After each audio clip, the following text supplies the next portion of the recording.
There were nights of fearless pleasure. Here I'm more than I left alone. Bill, Bill, Bill, on you. Treat like this. When you hold me like that. Vernier Scalper. Welcome auf meinem YouTube-Kanal. Ich bin Vernier Scalper. Today we will be talking about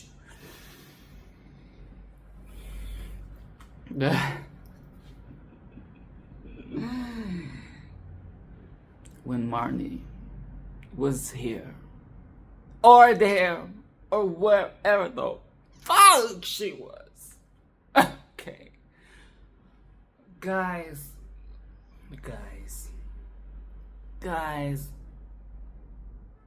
You know, I thought Kaguya put me back on track. Like, okay, we're back. We're so back. Yo!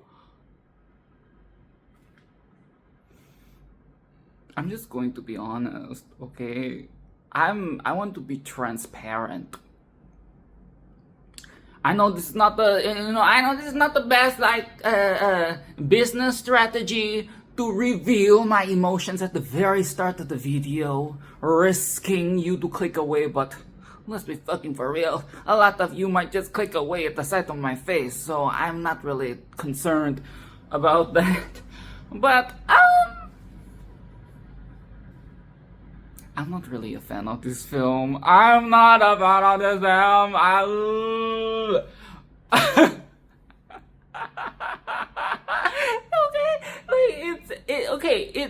It's well done. Okay, it's not a bad film.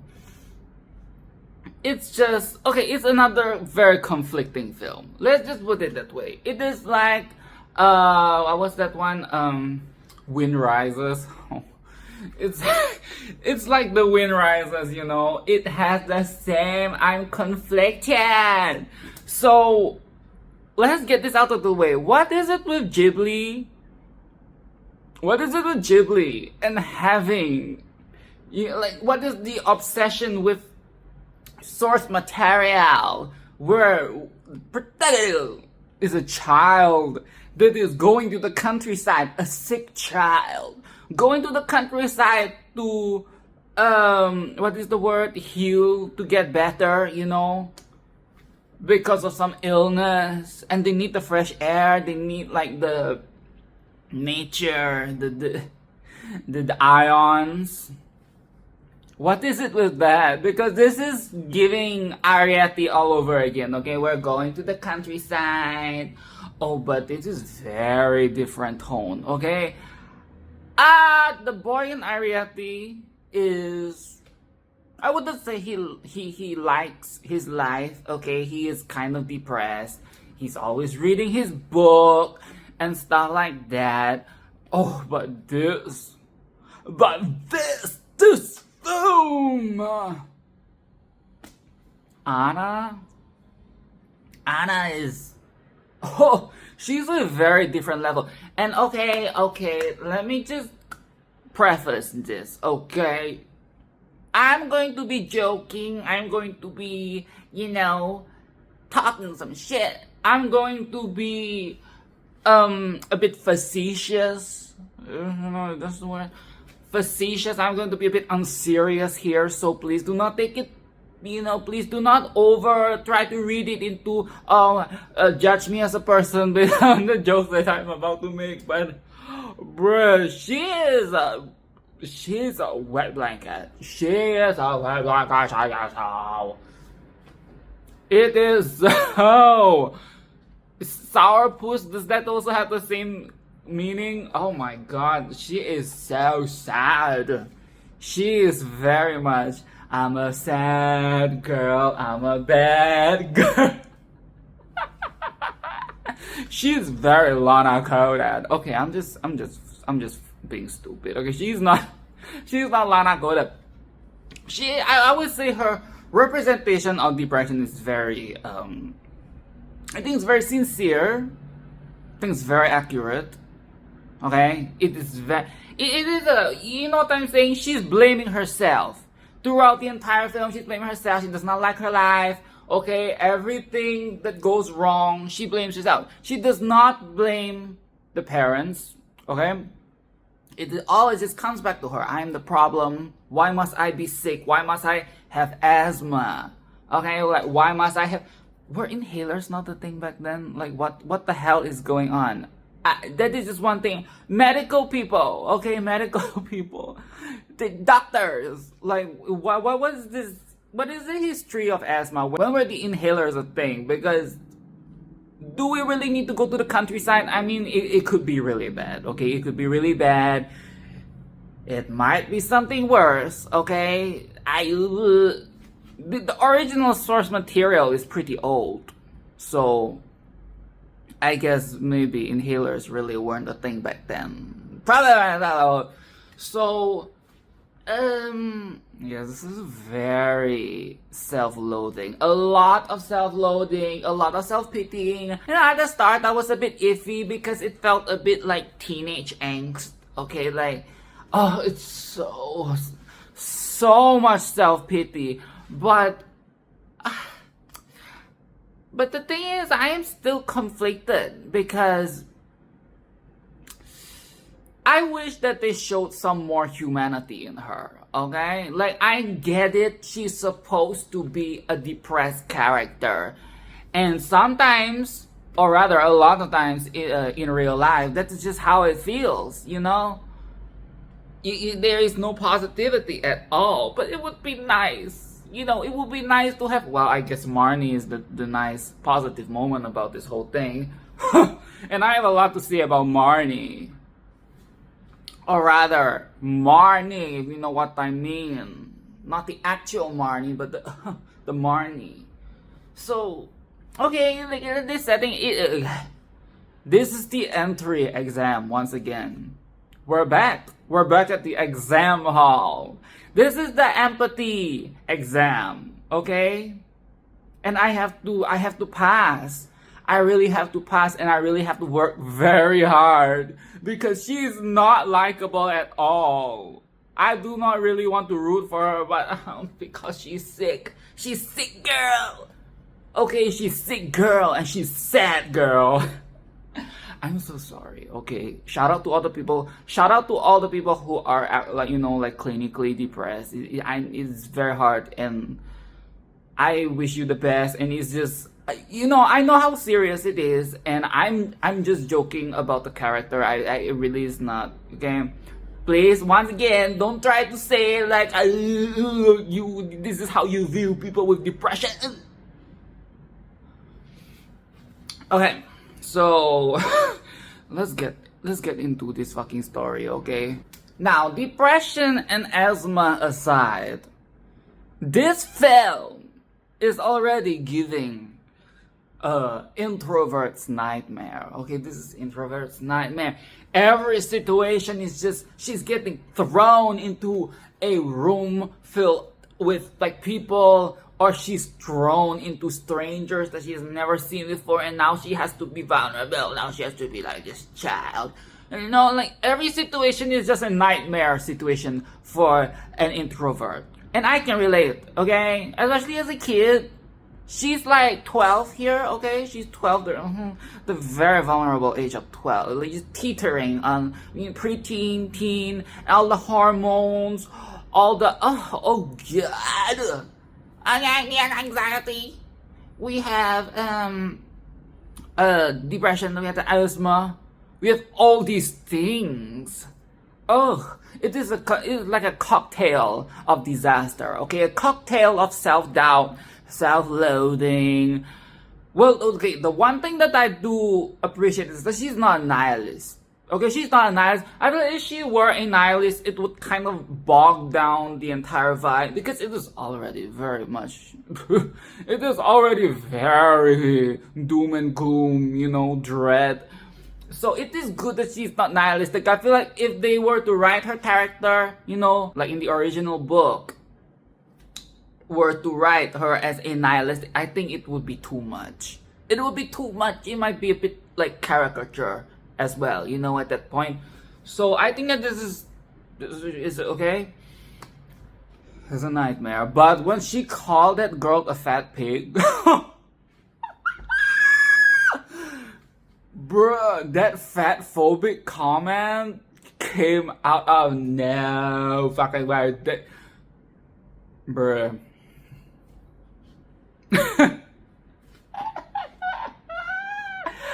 Anna, you can't say that. Perhaps this is why it was a bit hard to. And again, I get it, okay? A lot of times, when you're depressed, you're not necessarily the nicest person to be around. You know, you're not the nicest person to be around. You can be nasty, okay? Nasty! Nasty boy! Don't eat nasty food! I've been listening to a lot of Janet Jackson recently. Oh shit! Fat pig. Pig is quite an insult of its own. Already, okay? Pig is a very hefty insult, but adding the fat at the front as if the pig isn't by default already. This is like calling somebody a fat whale or a fat cow. They are already fat. Oh my god, the fat.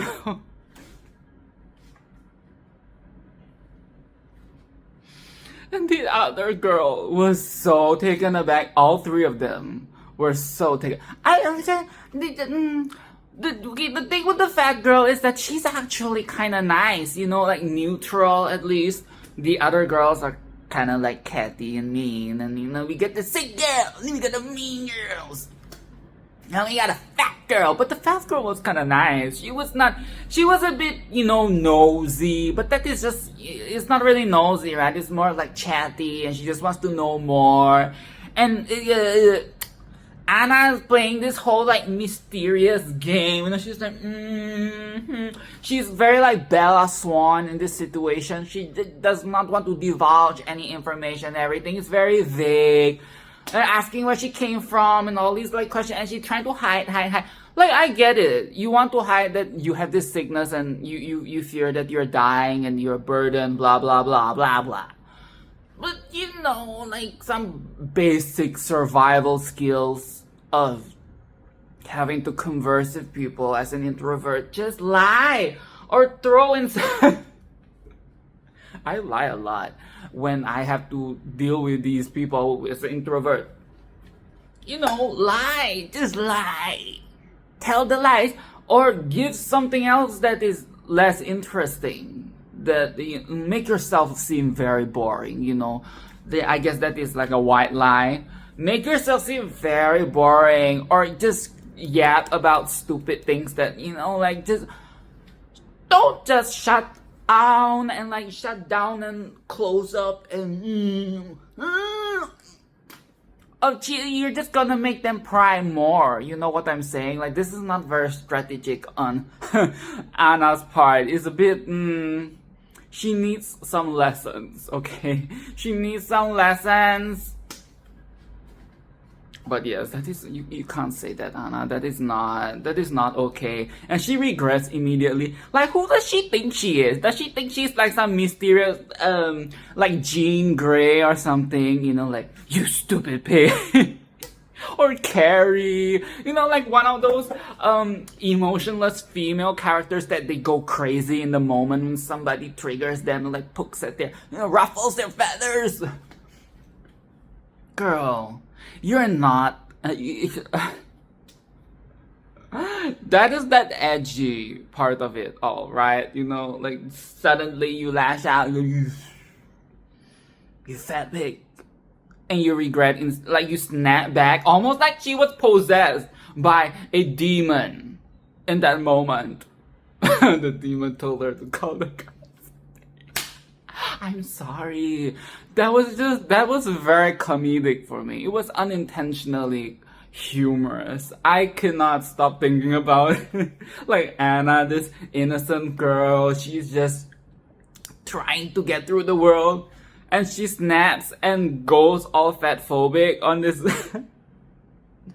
Anna, you can't say that.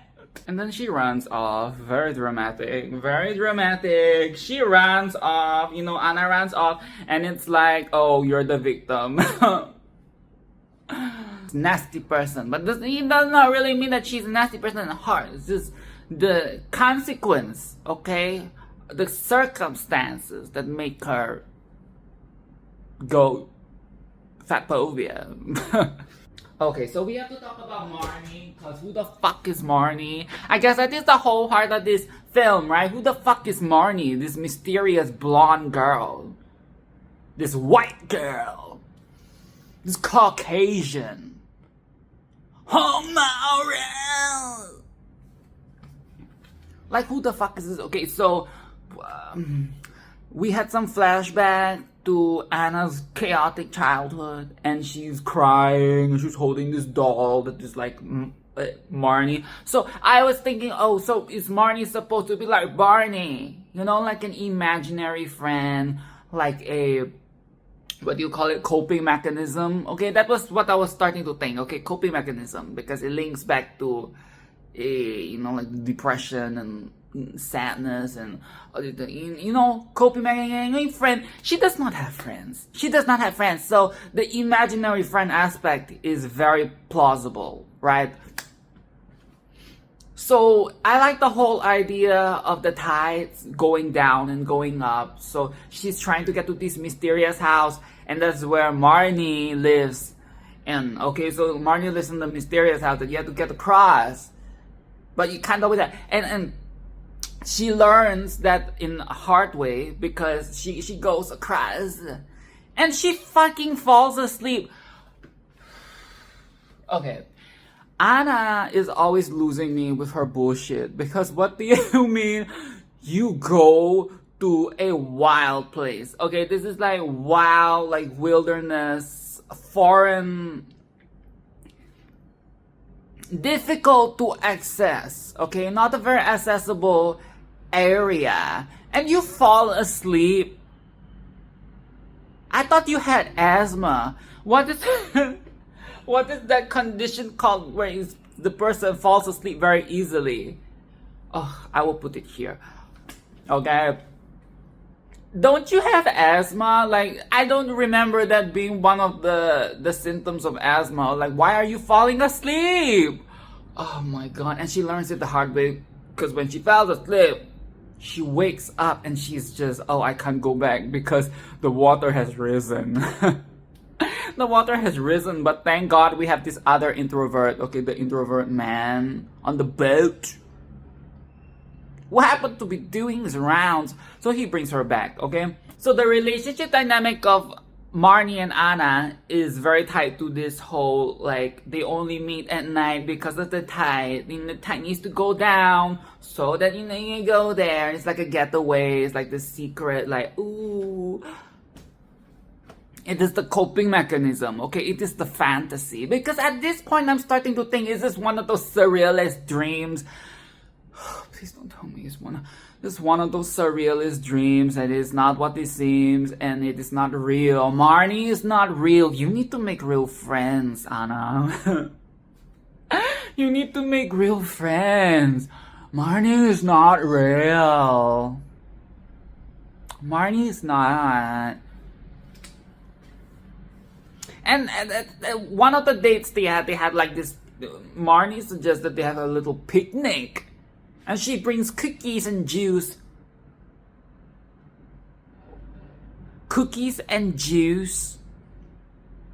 Did cows not exist?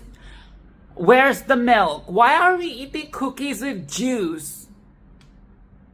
Bruh, they're losing me. They're losing me. Like, and Marnie is rich, okay? Mind you, Marnie is fucking rich. That house, it's a mansion. And the parents, they have like lavish parties and stuff. So don't be telling me like the milk is rare, or like they can't afford it, or it's not. Bruh, I know damn well that they have milk in that house. Why the fuck did she bring juice? This is why Marnie and Anna can be friends, because they're both weird. They're both like, there's something wrong with them, because Now, the relationship between these two is very sapphic, okay? I know. I did some reading on what, like some opinions. I don't really... This wasn't something that I did with the other Ghibli films except for Wind Rises, because it is so conflicting that I really need to... I'm just so curious, like what did people think about this? I'm sorry. You cannot tell me that there is no sapphic element to this whole fucking situational. Okay, like the way that the characters are written, the way that they're meeting, and the dialogue. You cannot tell me that it is not at least like slightly queer coded. Okay, like, bruh, come on. It is very different. They did a very like platonic thing. Like, I don't know how to say it. It's like you see it or you don't. And what is it with this secrecy? You know what I'm saying? Like, it's like this whole like, oh, what, nobody should find out. This must be our little secret. And Anna does not even question it. She just goes along. She's like, okay, yes, this is our secret. And the physical contact, okay, like the hugging, like the excessive, like, emotions and stuff. Yes, I know that you can also do that with a platonic friend amongst girls, okay, amongst 12-year-old girls, but bruh, this is also kind of coming of age, okay? This is also kind of like a coming of age film. That is why I was thinking, okay, so we wanted a friend, right? We wanted a friend. And now we get not just a friend, but a possible, like, you know, budding feelings situational here. Marnie is toxic. Okay, Marnie is toxic. I'm sorry. I know this is supposed to be cute. I know this is supposed to be sweet. And the plot twist at the end that we will get to. I get it. I know it's supposed to be sweet. But Marnie. Huh. Oh, please. Oh, please. Marnie is toxic. She's toying with Anna's feelings. Okay? She's a fuck girl. She's a fuck girl, she's a playgirl. She's not serious. She's always like coquettish and being, you know, her laughter makes me uncomfortable. Like, you just let's keep it a secret, you know, nobody needs to know. Now, you know, like the biggest thing that confused me is why did she invite Anna over to the house, okay? She invited Anna over to the house party, the mansion, okay, the lavish party that I mentioned earlier. And that is with the parents and stuff. Why did we bring her in and not dress her up, like, appropriately? That was very strange. Okay, as cute as all this is supposed to be, that is very strange. Like, why did you dress her up as a witch? A cloak? Or whatever they call the cloak. You know, like the cloak. You dressed Anna out as a witch. In that hag's rag. The hag, the grandma with the hag's rags. Grandma got angry because like, oh, the girl's wearing my cloak. And he got Anna to come into the house with like this basket of flowers, and all these adults are like mocking her and giving her money, like, ooh, look at you, look at this like girl with the flowers for good luck. They were mocking the shit out of her. It was very, very uncomfortable. Okay, it was very, I don't know how Anna was so okay with it all. She did not run out of the house or anything. Like, how did you... I guess that is the power of Marnie. The toxic power of Marnie. Because Marnie is here, Marnie is there, Marnie is wherever the fuck she is. And Anna is doing this because, oh, Marnie says so, so I'm just going to do it. I'm just going to make a fool, okay, out of myself in front of these pompous, rich bastards.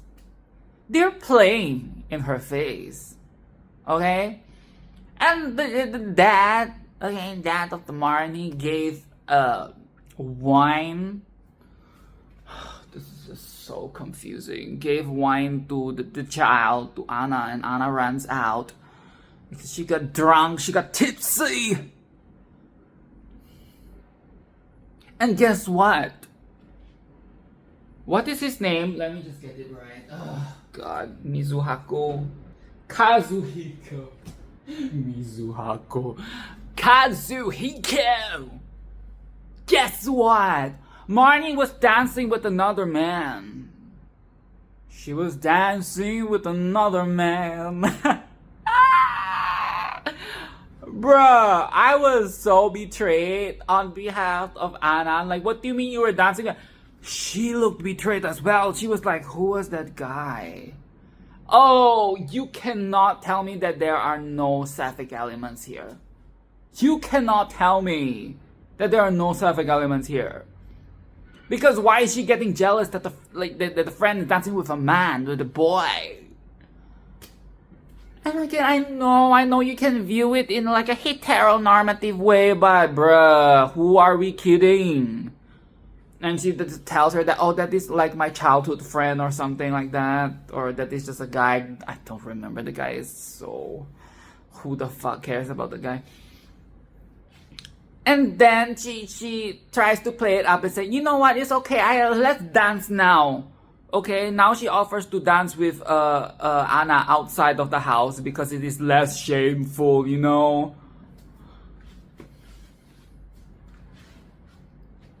I don't like Marnie. Marnie is giving toxic. And then she disappears. You get what I'm saying? Like every night, Anna goes back to this stupid house. Like Anna is so down bad. She's down bad crying at the gym. Anna is so down bad. Like she's like, fuck the fat pig. I want to be with the blonde girl. She every night without a doubt, she crosses that fucking river, okay? When the tide is low, she gets across that river to be secret rendezvous. Secret rendezvous with the blonde girl. And at the end of the night, guess what? Boom! The blonde girl like ghosts her and she wakes up again in some oh god, don't even get me started on how fucking Anna always wakes up in a ditch, okay? She's always like waking up face like in the sand or in a bush covered in shit. Just like pathetic, like covered in shit, covered in like tears, like dirt. Just what happened? Where is my Marnie? Bruh, Marnie does not exist. Wake up, Anna! Wake up! There is nobody in the house. Yeah, this one I really understood that this is a psychological drama. This is not just some coming of age. This is not just some, melodrama or whatever you want. This is psychological. This is really playing with the psyche. This is really like what is real, like what really is real and what isn't, it was very hard to watch. I know I feel really bad, like I'm laughing. But like I want her to be better. Like stop. She just keeps going back. Every time they show Anna,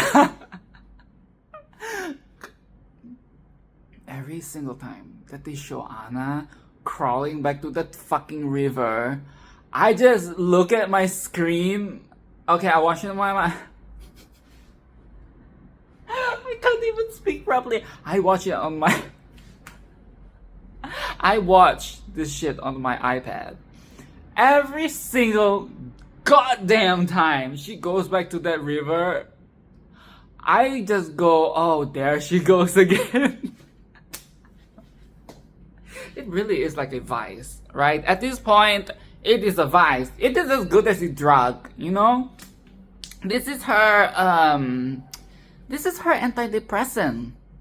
This is antidepressant. This is her medicine. Her medicine is to go across the fucking river to the house, talk to the imaginary friend, and then pass out. And we have to go rescue her because she just can't take care of herself.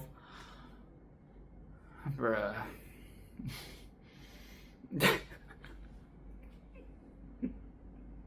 It's how one of the later moments, okay, one of the last moments, probably the last one, she loses her shoe. Stop! Stop laughing!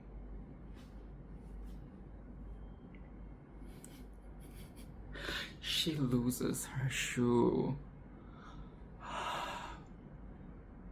God bless the what are their names? The Oiwas, Iortas. You know, the family that is taking care of her. God bless those two. Okay, they really are guardian angels, because the fact that they never once lashed out, they never once got mad at her. They are the most lenient and free-spirited, hippie, adjacent type guardians. They're so chill. They're so chill. They probably smoke, okay, behind the scenes, behind closed doors when Anna's not around, because you know she... So they can't do all of that hookah when she's around. But when Anna's out, they probably do a bunch of shit. They probably fuck in that house. Okay, anyways, you get my point. Those are very liberal people. And I'm happy that they are so chill. Never once lash out at Anna. And that's just like, it's a beautiful family, okay? Beautiful. I wish that they were together throughout in that. You know, the mom had to come back. You know, the foster mom had to come back and like take her back home. Anyways, this is very nice. And they have to save her a few times.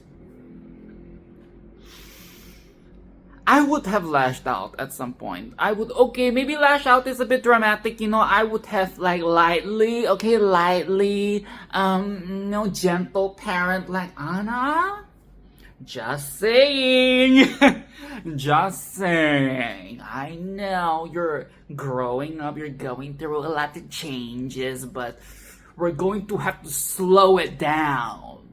We're going to have to, you know, think some things through before we step foot. Okay? Especially, you know, step foot across the fucking river. And the thing with Anna is that she actually made a friend. And here is when the psychological thing plays in again, right? Because she realizes, okay, Anna realizes that there's people in the house and it's not people that she saw before. This is like a modern family, okay? She meets this girl, the bespectacled girl, the very cute bespectacled girl who thinks that she's Marnie. Okay, she thinks that Anna is Marnie, and that's why Anna's always looking into the window, but actually Anna is thinking of her imaginary friend Marnie, and she's not actually Marnie, and there is this confusion. And with this new friend, they try to figure out who exactly is Marnie, because apparently there is a diary in the room that is Marnie. There's a lot of like piecing together the clues. Okay, the mystery starts to unfold. You know, we're starting to connect the dots, right? Marnie, at this point of time, I'm still thinking that Marnie might be some imaginary friend, probably a family or something that is tied to the family. We're just waiting for the plot twist, okay? For the reveal, for the expose. But, and another thing that I just thought of is that, why, like, okay, let's just say that Marnie is this figment of Anna's imagination, right? Why does Anna want a toxic girlfriend? Because, make it make sense. Like, wouldn't you conjure up a friend that is like, okay, so I get the parallel aspect. They have very parallel lives, right? Marnie tells, here's when the sob. I'm not going to regurgitate it, okay? You can read it up, you can watch the film yourself, but basically they share sob stories to each other, okay? That is their secret, okay? Oh, my secret. Oh, I don't like how they call it the secret, but okay. Okay, they share their sob story. Marnie talks about how, like, her parents died and blah blah blah, and now she's alone. She she blames herself for everything, and she's envious of Marnie's life. Did I say Anna? Oh my god, I'm getting so discombobulated. And then Marnie does the same thing. She says, actually, I'm envious of your life because my parents, they're rich and stuff, but I don't like this life and I don't like this lifestyle. I'm just playing it up, but actually I genuinely like it. And sob story, okay? The typical, like, sharing, exchanging sob stories. So now we are closer. I get that aspect, okay? I get that aspect because it's the parallel lives, okay? Parallel suffering. And it is because of this interaction that Anna later learns, okay, or she develops, that is the character development of it all. She learns to empathize with her own foster mom, okay, because she's very, like, shut off to everything, and she finds out that the foster mom is getting money from the government and stuff like, and she has like all these like hatred, like, she's only taking care of me because she's getting money. And again, we have to remember that this is a preteen, this is a child. They don't know any better, okay? So all these conflicting feelings, but it is because of Marnie that she learns to empathize. She learns to see the humanity in people. And I think that is very sweet. I think that is very sweet, okay? But at the same time, I don't know if I am really sold with this figment of, like, this idea, this conceptualization of Marnie. I'm not fully sold on that. I like the sentiment, but how her character is actually portrayed is... I know, this is a very old book, okay? The source material is very old, and I'm looking through from a very modern lens. I know, okay? I recognize the fact, but bruh, Marnie does not seem comforting at all. Other than the hug, like the occasional hugs. Like, what are we doing? And even in the silo, oh my god, not the stupid silo, that nightmarish silo, that fucking, what is the Anna, I'm forgetting simple names. There's only like 2 names that I have to remember. Anna goes to the stupid silo because she wants to save Marnie, and there is like this whole thing, and Marnie leaves her there. Marnie leaves her. Because why? Because the boy comes to save Marnie, takes her away, and she leaves Anna alone. And again, I get it. It's part of the storytelling. It is part of the storytelling, but oh, that is why that is the part that I mentioned earlier. Anna covered in shit and losing a shoe. It was after that incident. It was after the silo incident, okay? But I think it's poetic, okay? I think it is poetic. There is a level of poetic to it because what we have been experiencing through Anna's lens is essentially Marnie's life. We see the lavish party, we see her cooped up in the room with grandma, okay, the hag that does not like her, okay? We see the little shack that she has, so she probably escapes to, like we have a lot of clues, okay? We can kind of see where her life, like what her life is like. She wants to escape, even though she has everything, right? And then we have the silo, the sad story with the silo. She gets brought to the silo and it's raining and it's a scary place. And in a sense, Anna gets to experience all of this and she learns to empathize with Marnie. Or rather, she learns to empathize with another person, right? She learns to empathize with that person.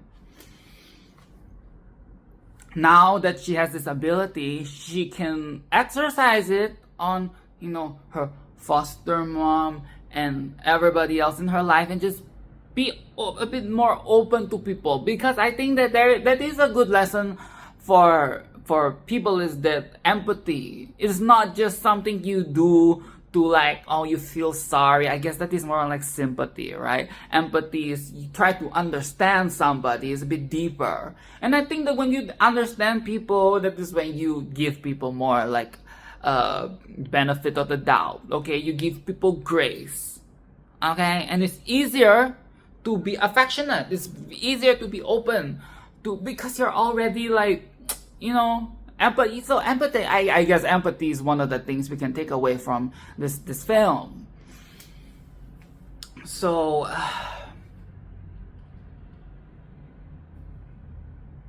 is there anything else that I should say? Okay, how could I forget about this? The most conflicting part of this film is the fucking exposition at the end, okay? The plot twist. Okay, the plot twist, the reveal.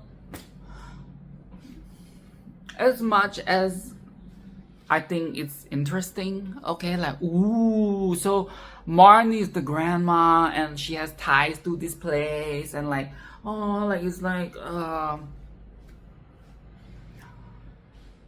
I felt like it kind of ruined it. I think that even without the exposition at the end, the story would have been strong enough. Okay? We already get this idea of empathy. We learn, all we needed to know was that after this incident, Anna becomes a better person. She's kinder to herself. She's kinder to the people around her. Okay, that is the emotional and character development, emotional growth thing, right? That is all we really needed to see. We didn't need this whole like backstory, cross paths, like everything links and all the painter. There's that painter woman as well. Oh, she reveals like she reveals everything about the house and Marnie and the grandma and the. I feel like it just totally, it's just too much. It's just too much, and it's very lore dump as well, like here is boom, like just like lore dump. And the fact that Marnie is the grandma kind of ruins it a bit as well, because you already portray them in like this friend, Sapphic, tug of war, right? And now you tell me that it's a grandma. Oh God, we're doing another Up on Poppy Hill thing, like. Oh God. And again, I don't want to hear anybody telling me that this is not queer coded. Like, stop. Okay, stop. Grandma, really? So we had some. Oh God. Yes, this is the thing that really, because like without this stupid plot twist, okay, it would still have already been as impactful. I think that the whole psychological trip of it all was very effective. You know, it made you confused. And in that confusion, you wanted clarity. You wanted to know more. Just like how Anna wanted to know who the fuck Marnie is. And I think that it would have left, you know, leaving the story more open-ended would also be powerful in a sense. You know, like leaving this place, going back home with mom. You know, like leaving and still having that lingering, almost like, you know, limerence of, oh, so who's Marnie? And like, I never see Marnie ever again. And the title, you know, like Marnie was there. And now she has this image of this place, like it's tied to this mysterious girl, like these dreams. I felt that that level of mystique would be more powerful than just like, oh, it's the grandma. It's the grandma, and oh, grandma took care of you and grandma died and it's sad, and it's just like, well, it's a bit much. I felt like if it makes me interested in the book, you know, like, I'm very curious how like this was portrayed in the book, because apparently in the book there are more side stories and events that happen before the eventual reveal. Perhaps it is better portrayed in the book, okay? Perhaps it is more warranted, because in the film they had to cut down a lot of like stuff, so the exposition at the end might feel a bit much. And that is the thing with like book adaptations as well, right? Like you can't stuff too much in the film, but you still have to get that huge chunk of information out. But there really isn't any other way to do that than just spill. Okay, just spill from this painter woman, and we don't even really have much interaction with the painter woman. She is just this mysterious figure that we talk to, you know, Anna talked to her like maybe once or twice, and at the end suddenly we know everything from the woman. It's like it's a bit of a like a what's the word? Oh God, I'm losing all my phrases. Today is the last day that I'm using words. They go out, lost their meaning, they don't function anymore. I think it's a good film, okay? It is conflicting. I think it's a good film. I think that it is interesting that we're getting a lot of serious films, right? We're getting a lot of serious films in this decade of Ghiblis, right? Gone are the days of the hyper big fantasy epics that we had. Now we're getting a lot of like serious topics. Yeah, it's a bit conflicting. It is not as conflicting as Wind Rises. I will put it that way. It's not gonna be a So I don't know if I would recommend this film. I'm very curious about the book. That is the thing. If anything, this makes me more curious about the book. Just like Ariete as well. It makes me curious about the book. So that is that, okay? That is that. I think that this is a good film if you want something different. Okay, you want the Ghibli, something different. Okay? It's interesting. You know what? I would recommend it. It is not a strong, hard must watch, but it is good if you want something different. Okay, something more like thought-provoking and you know, like and subscribe and do all of that, because in the next video I will be talking about the much anticipated Boy and the Heron. Yes, I have not watched it, okay? I have not watched it. Back when it came out, I have not even started to really rewatch the films. You know, I did my first rewatch and then I re for this like year. I did not even, you know, and one of my friends, Barbara, she's very conflicted about Boy and the Heron, and she's been waiting, okay? She's been waiting for me to watch it and give my opinion, okay, and my review, and it makes me very curious, okay? So yes, I'm very excited, but it's a bit of a long film. From what I've seen, it's very long. And this was supposed to be Miyazaki's retirement film number 2, but now he's saying that he's going to continue to work. So I guess he's not, okay? So that is going to be very interesting. Okay, I am almost certain that it will be better than Wind Rises because from what I have read and heard, it has a surrealism. Okay, surrealism. So I'm excited. I hope it's good so that it won't be dreadful to talk about it. Like and subscribe and do all of that, and I will see you in the next video. Hana!